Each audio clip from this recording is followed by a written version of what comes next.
Next topic है individual differences in intelligence. Individual differences क्या होता है? एक व्यक्ति से दूसरा व्यक्ति इंटेलिजेंट ज़्यादा है कम है, इस बात को लेके हमेशा से डाउट रहा है। कोई बोलता है ये बंदा इंटेलिजेंट ज़्यादा है तो इसके ऊपर हेरिडिटी का इफेक्ट है, कोई बोलता है अगर ये बंदा इंटेलिजेंट ज़्यादा है तो इसके ऊपर एनवायरनमेंट का इफेक्ट है। हमेशा से ये बहस छिड़ी रहती है, ठीक है। इसको सॉर्ट आउट करने के लिए कुछ स्टडीज़ हुई है, कुछ स्टडी हुई है जिसमें ये देखा गया कि हमारे नेचर का मतलब होता है जो हमारा नेचर है, मतलब हमारी हेरिडिटी। बेटा देखना ये टर्म भी उल्टी है, जैसे इंटेलिजेंस उल्टा है, जैसे 99 वाला इंटेलिजेंट नहीं है, जो जुगाड़ लगा सकता है वो इंटेलिजेंट है। वैसे ही जिसका नेचर अपन एनवायरनमेंट पढ़ते हैं, यहाँ हेरिडिटी है, नर्चर है एनवायरनमेंट, ठीक है। न हेरिडिटी और एनवायरनमेंट का क्या इफेक्ट पड़ता है बेटा, पूछा जाता है इसमें से क्वेश्चन, मोस्टली पूछा जाता है। लास्ट टाइम तो यही आया था, सेम ये आया था, किसमें, MCQ फॉर्म में आया था।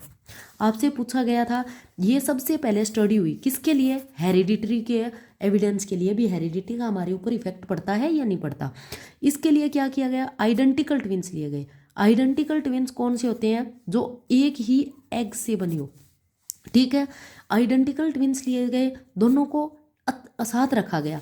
कोरिलेशन आपको +1 में बताया था, +1 से -1 के बीच में आता है, इनके बीच में +90 कोरिलेशन आया, मतलब कोरिलेशन बहुत अच्छा है, इंटेलिजेंस दोनों का बहुत ज़्यादा रिलेटेड है।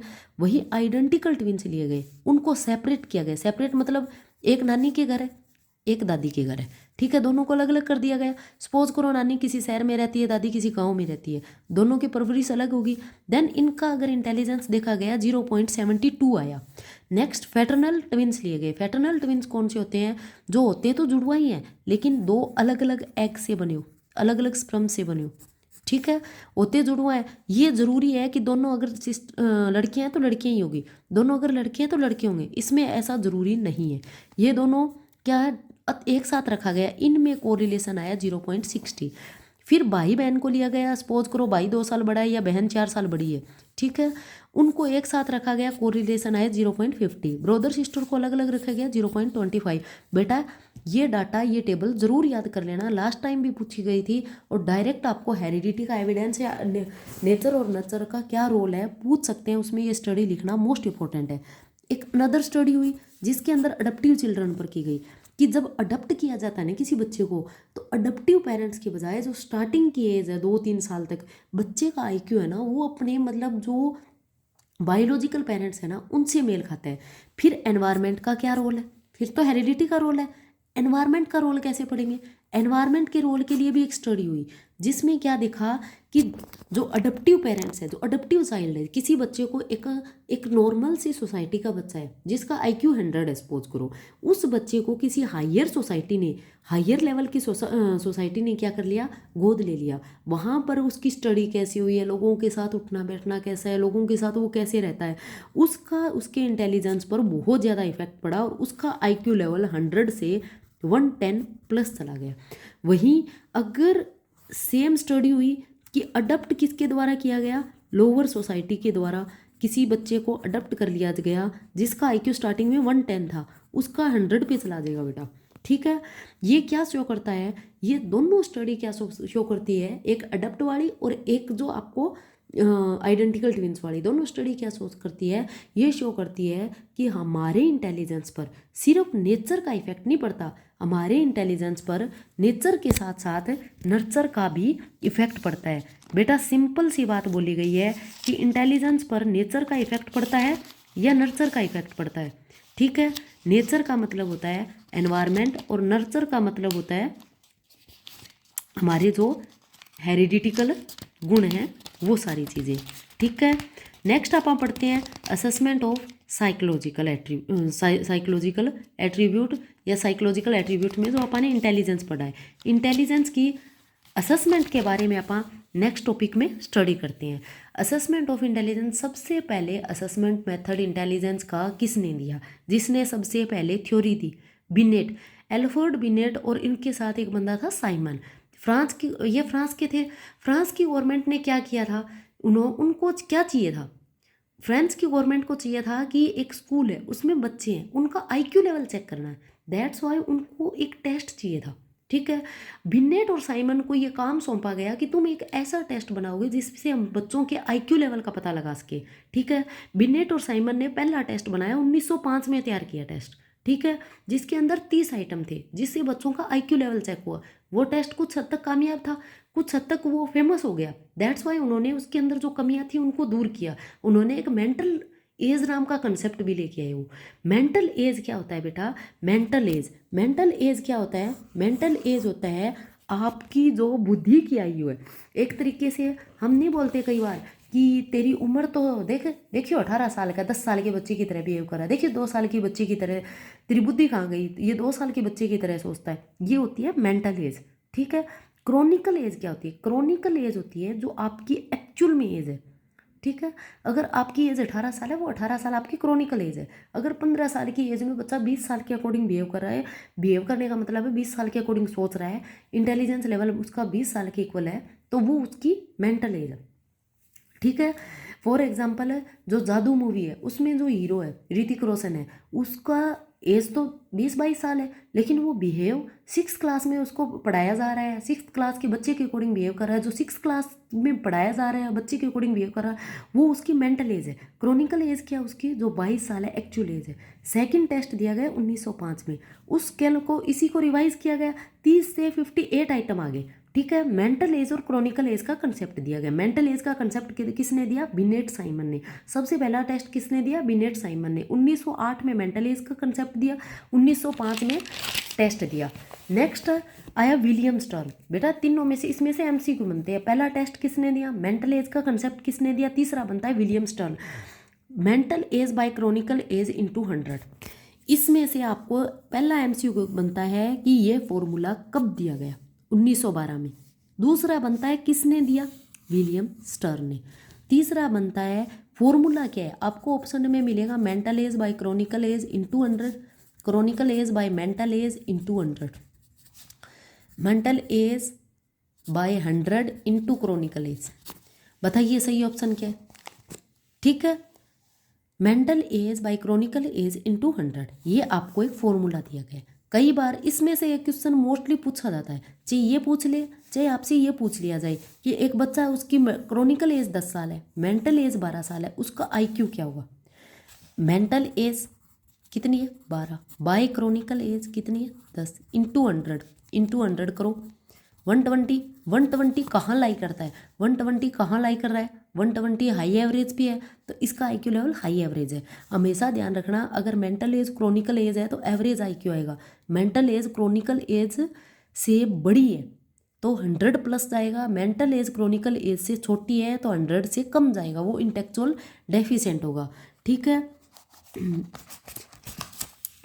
ठीक है। नेक्स्ट आपकी कि नॉर्मल डिस्ट्रीब्यूशन करो। नॉर्मल डिस्ट्रीब्यूशन करो के बारे में क्या है? वो बेल शेप की क्यों है? ये क्वेश्चन भी बेटा पीछे आया है आपके एग्जाम में कि जो नॉर्मल डिस्ट्रीब्यूशन, ये देखिए बेटा ये है नॉर्मल डिस्ट्रीब्यूशन करो। आपसे पूछा जाता है कि ये बेल आकार की क्यों है? क्यों है बेटा? रीज़न क्या है इसके पीछे? सिंपल सा रीज़न है, बिल्कुल सिंपल सी बात है अगर आ जाए तो। ठीक है।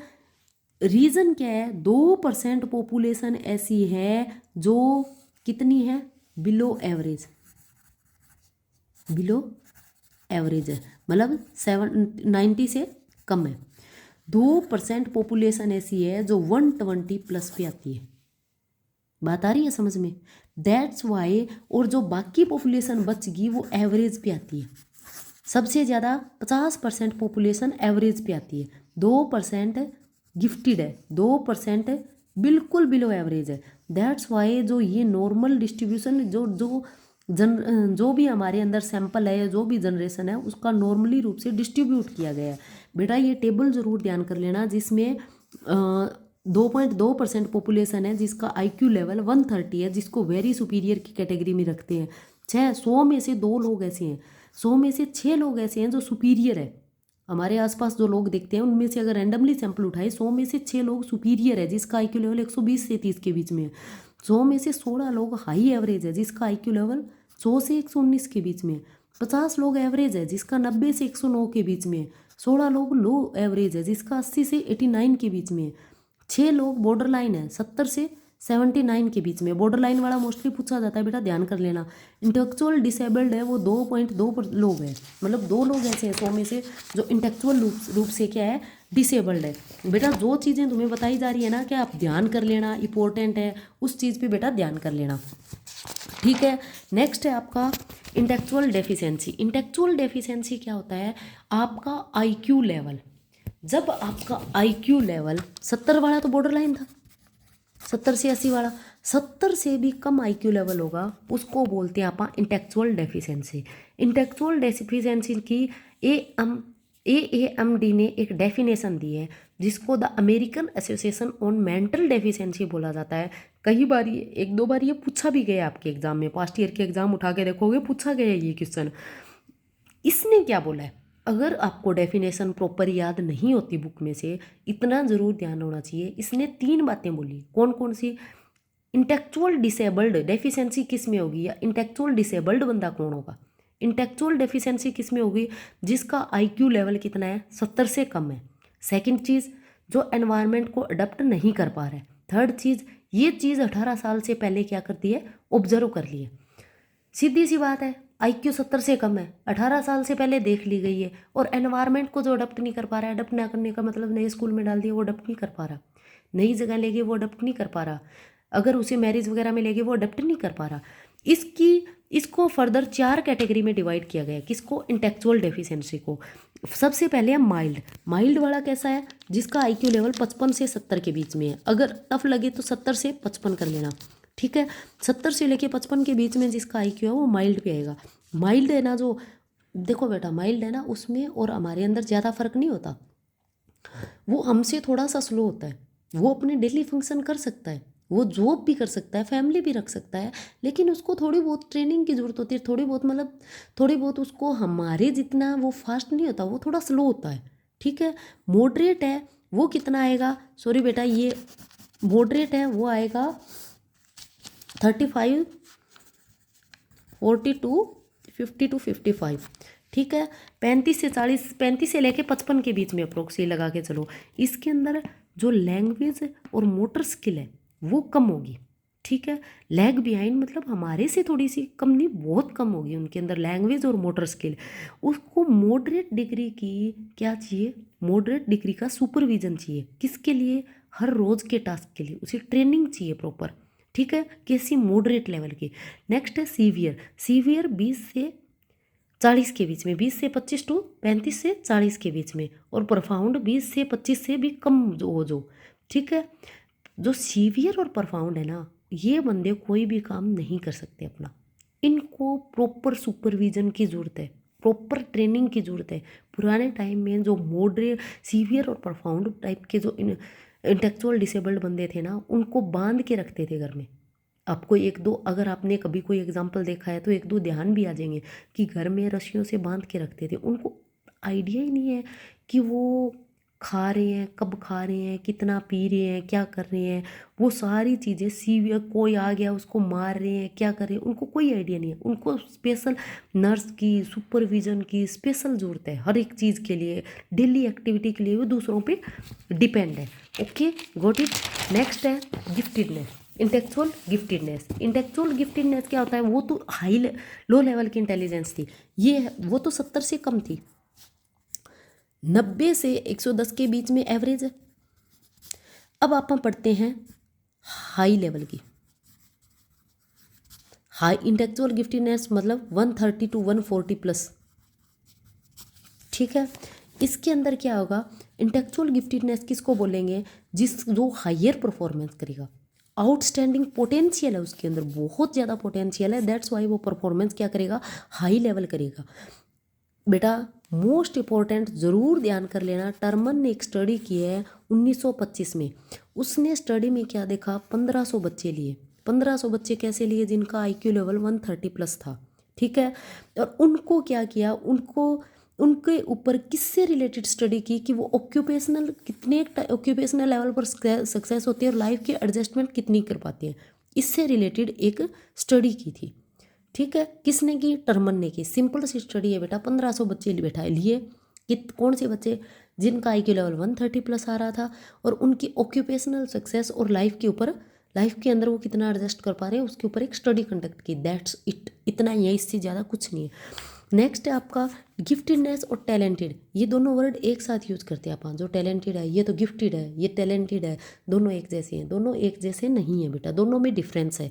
क्या क्या डिफरेंस है? जो गिफ्टेडनेस वर्ड है, ठीक है, उसका मतलब एक बहुत बड़ा बोर्ड आइटम है, बहुत बड़ा एरिया है उसका, जबकि टैलेंटेड का नैरो टर्म है। गिफ्टेडनेस है वो जर्नल एबिलिटी पे शो करता है, और ये स्पेसिफिक फील्ड है। जैसे गिफ्टेडनेस है, गिफ्टेडनेस हर फील्ड में आके होगा, ठीक है। टैलेंटेड है, उसको कोई एथलेटिक में कोई डांसर है बहुत अच्छा, कोई स्पिरिचुअल जो लीडर है वो बहुत अच्छा है, वो गिफ्टेडनेस नहीं है बेटा, वो टैलेंटेड है। टैलेंट और गिफ्टेडनेस अलग अलग चीज़ें हैं, ठीक है। जो गिफ्टेडनेस है ना, आईक्यू लेवल है वो 140 प्लस है, वो इनिएट है, उसको हम 140 से 145 पहुंचा सकते हैं, हम 70 वाले को 140 पे नहीं पहुंचा सकते, वो इनेट है। टैलेंट हम सीख सकते हैं, स्किल हम सीख सकते हैं, समझ रहे हो? टैलेंट सीखा जा सकता है, एक्वायर किया जाता है। जो गिफ्टेडनेस है वो एक्वायर नहीं की जाती। आई बात समझ में? अब नेक्स्ट क्वेश्चन आपका बनता है कि टीचर के अकॉर्डिंग गिफ्टेडनेस क्या है? टीचर के अकॉर्डिंग वो गिफ्टेड बच्चा है जिसके अंदर हाई एबिलिटी है किसी भी काम को करने की, जो हाई कमिटमेंट रखता है। आज बोल दिया मैडम मैं कल करके लाऊंगा ये काम, तो मतलब करके लाएगा, चाहे उसे सारी रात जागना पड़े, चाहे उसे कुछ ही करना पड़े, शाम दाम दंड भेद। वो क्या है? टैलेंटेड है, सॉरी गिफ्टेड है। हाई क्रिएटिविटी है, जो क्रिएटिव है, बहुत ज़्यादा क्रिएटिव है, वो टैलेंटेड है। लेकिन एक्चुअल में गिफ्टेडनेस के साथ क्रिएटिविटी नहीं आती। ये टीचर का व्यू है बेटा, ध्यान करना, टीचर के व्यू में ये चीज़ें, गिफ्टेडनेस और टैलेंट में ये डिफरेंस है। ये स्टडी कंडक्ट हुई आपकी, ठीक है। तो गिफ्टेडनेस, जो गिफ्टेड चिल्ड्रन है उनके अंदर कब दिखता है? उनके अंदर बचपन से ही दिखता है कि वो गिफ्टेड है, उनकी जो इन्फेंसिया अर्ली चाइल्डहुड से, ठीक है। सिर्फ आप अकेडमिक चीज़ों को नहीं लेके चल सकते। जो एथलेटिक है, बहुत अच्छा एथलेटिक है, वो भी गिफ्टेड हो सकता है। ज़रूरी नहीं है कि जिसका मतलब marks out of out I सिर्फ वही गिफ्टेड है, ठीक है। गिफ्टेडनेस की करेक्टरिस्टिक कौन सी है? इंपॉर्टेंट है बेटा, मोस्टली इसमें से पूछ लेते हैं, ठीक है। पॉइंट कोई भी छोड़ने का नहीं होता चैप्टर में। फर्स्ट है एडवांस लॉजिकल थिंकिंग। जो गिफ्टेड बच्चा होगा वो लॉजिकली रूप से हर चीज़ को सोचेगा, इलॉजिकल कुछ भी नहीं सोचेगा। उसके अंदर प्रॉब्लम सॉल्विंग बिहेवियर होगा, जो भी वो बिहेव करेगा ना, वो उस तरीके से बिहेव करेगा कि कोई भी प्रॉब्लम है उसके सामने वो सॉल्व हो जाए, ठीक है। प्रोसेसिंग जो भी इंफॉर्मेशन उसके पास आ रही है वो प्रोसेस वो बहुत जल्दी करेगा। प्रोसेस करने का मतलब उस चीज़ को बहुत जल्दी समझेगा, ठीक है। जो क्रिएटिव और ओरिजिनल थिंकिंग है, जो क्रिएटिव थिंकिंग है उसकी बहुत ज़्यादा हाई होगी, ठीक है। हाई मोटिवेशन होगा, सेल्फ स्टीम उसके अंदर हाई होगी, हाई ऑटोमेटिक होगी, क्योंकि वो हर फील्ड में आगे, पोटेंशियल बहुत ज़्यादा है उसके अंदर, ठीक है। इंडिपेंडेंट थिंकिंग होगी, मतलब आज़ाद होगी, उसकी सोच किसी पे डिपेंड नहीं है कि ये मुझे ये कराएगा, मेरा दोस्त ये करेगा तब मैं करूँगा। उसकी सोच आज़ाद होगी, इंडिपेंडेंट होगी, ठीक है। ज़रूरी नहीं है कि आप सिर्फ एक टेस्ट अप्लाई करो आपको पता लग जाए कि ये बच्चा गिफ्टेड है। गिफ्टेड बच्चे का पता लगाने के लिए टीचर से भी रिकॉर्ड भी निकाला जाता है, स्कूल से, पीयर से भी डिस्कशन की जाती है। बहुत सारे तरीके हैं जिसके द्वारा हम पता लगाते हैं ये बच्चा गिफ्टेड है, ये नहीं है। नेक्स्ट टॉपिक है आपका type of intelligence test. Intelligence test कितने टाइप की है? आपकी एनसीईआरटी के अकॉर्डिंग 3 टाइप के इंटेलिजेंस टेस्ट बताए गए हैं। फर्स्ट है इंडिविजुअल और ग्रुप टेस्ट, सेकंड है वर्बल और नॉन वर्बल टेस्ट और परफॉर्मेंस टेस्ट, थर्ड है कल्चरल फेयर और cultural bias test. Individual test क्या कौन सा होता है बेटा? इंडिविजुअल टेस्ट वो टेस्ट होता है जो सिर्फ एक बंदे के ऊपर क्या किया जाता है, अप्लाई किया जाता है। फ़ायदा क्या है इसका? इसका फ़ायदा ये है कि अपन इसके द्वारा बंदे का मूड, बंदे की एक्सप्रेशन और फीलिंग्स, इन सारी चीज़ों का पता लगा सकते हैं। जब बच्चा टेस्ट कर रहा है, अगर इंडिविजुअल टेस्ट ले रहे हैं, अकेले को बैठा रखा है, आप पता लगा सकते हैं इसका मूड कैसा है, इसकी फीलिंग्स क्या है, ये किस तरीके से एक्सप्रेशन दे रहा है जब ये टेस्ट के जो आइटम है उनको फिल कर रहा है। ग्रुप टेस्ट है, ग्रुप टेस्ट एक टाइम पर हम बहुत सारे बंदों पर अप्लाई कर सकते हैं, लेकिन इसका डिसबेनिफिट या इमिटेशन क्या है कि अपन हर एक के बारे में डिटेल में डेप्थ में जाके पता नहीं लगा सकते। हर इसकी एक्सप्रेशन कैसी थी, इसने रैंडमली कोई क्वेश्चन उठा लिया, इसका मूड कैसा था, मूड ख़राब था, इसने उस तरीके से रिप्लाई किया, अपन ये चीज़ें चेक नहीं कर सकते। वर्बल टेस्ट कौन सा होता है? वर्बल टेस्ट होता है जिसके अंदर रिटन आइटम, रिटन में या ओरली अपने को क्या करता है, आइटम का रिस्पॉन्स देना है। इसकी कमी क्या है? इसको सिर्फ पढ़े लिखे बंदे कर सकते हैं। अगर पढ़ा लिखा बंदा नहीं है तो वर्बल टेस्ट वो नहीं दे सकता। नॉन वर्बल टेस्ट कौन से हैं? नॉन वर्बल टेस्ट है जिनके अंदर पिक्चर्स का यूज होता है। देखो बेटा, वर्बल वर्बल बोल के बोलते हैं, लैंग्वेज यूज होती है, जिसमें लैंग्वेज का यूज होता है, जिसमें पढ़ा लिखा बंदा के ऊपर यूज होता है। नॉन वर्बल जिसमें लैंग्वेज यूज नहीं होती, ठीक है, जिसमें पिक्चर का यूज होता है। जैसे रेविन प्रोग्रेसिव मैट्रिक्स है। रेविन प्रोग्रेसिव मैट्रिक एक ऐसा टेस्ट है जिसके अंदर सपोज करो आपको ये पिक्चर्स दे दी गई है, ठीक है। नेक्स्ट क्या आएगी यहाँ पर, आप बता दोगे कि इसके 4 पैर आएंगे। आगे आपको 6 ऑप्शन दे दिए, इनमें से नेक्स्ट क्या आएगा। ये है रेविन प्रोग्रेसिव, जो आप रीजनिंग में करते हो। इस टाइप के टेस्ट होते हैं ना, वो होते हैं non verbal. Performance test, performance test क्या है, आपको ऑब्जेक्ट को मैनिपुलेट, मटेरियल या ऑब्जेक्ट को मैनिपुलेट करना होता है। जैसे Koh block test, Koh block test में क्या है, आपको एक पिक्चर दिखाई जाती है। सपोज करो ये पार्ट रेड है, ये ब्लू है, ये वाला ऑरेंज है, ये वाला ग्रीन है, और आपको ब्लॉक दिए जाएंगे। ब्लॉक मतलब इस तरीके के ब्लॉक दिए जाएंगे, और आपको इससे सेम ये पिक्चर बनानी है जो आपको पिक्चर दिखा रखी है। ये होता है को ब्लॉक। और इन बॉक्सेस को आपको अरेंज करना है, उठाना नहीं है। एक आपको सिंपल एक लकड़ी का ऐसा बॉक्स मिलेगा, उसमें उठाना नहीं है, इसको ऐसे ऐसे मूव करवाना है। ये होता है को ब्लॉक, जो परफॉर्मेंस टेस्ट है। कल्चरल फेयर टेस्ट कौन सा होता है? कल्चरल फेयर टेस्ट वो टेस्ट होता है जिसको आप हर किसी सोसाइटी पर यूज कर सकते हैं। कल्चरल बाइस्ड टेस्ट कौन सा होता है? जिसको आप हर किसी सोसाइटी पर यूज़ नहीं कर सकते। बेटा ये डेफिनेशन है, ये कल्चरल बाइस्ड की है।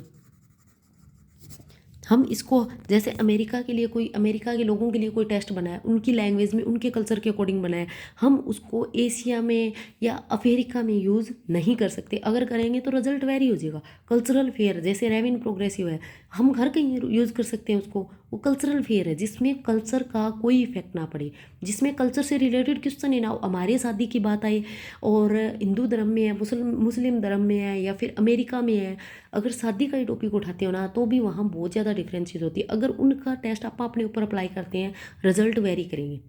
अपना टेस्ट उन पे अप्लाई करते हैं, रिजल्ट वेरी करेंगे। वहीं अगर 5 आपको कॉलम भर के दे दिए, छठा क्या आएगा, 5 डायग्राम दे रखे हैं, छठा क्या आएगा, उसमें कल्चर का कोई लेना देना नहीं है। वो कल्चरल फेयर टेस्ट है। आई बात समझ में?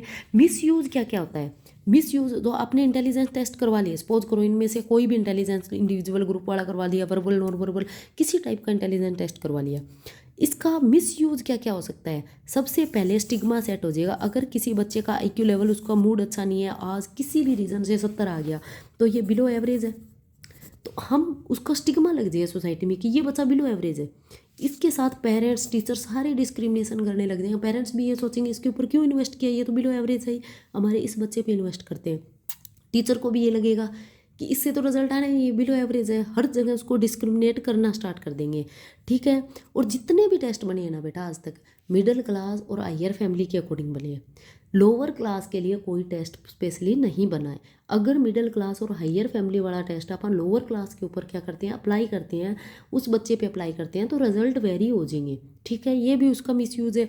नेक्स्ट क्या है, जो प्रैक्टिकल पोटेंशियल है और क्रिएटिव पोटेंशियल है, हमारे अंदर कितनी क्रिएटिविटी है, हमारे अंदर जो प्रैक्टिकल पोटेंशियल, जो हम एनवायरनमेंट के साथ रहते हैं, वो पोटेंशियल कितना है, लोगों के साथ रिलेशनशिप रखते हैं, हम कभी पता नहीं लगा सकते किसके द्वारा, इंटेलिजेंस टेस्ट के द्वारा।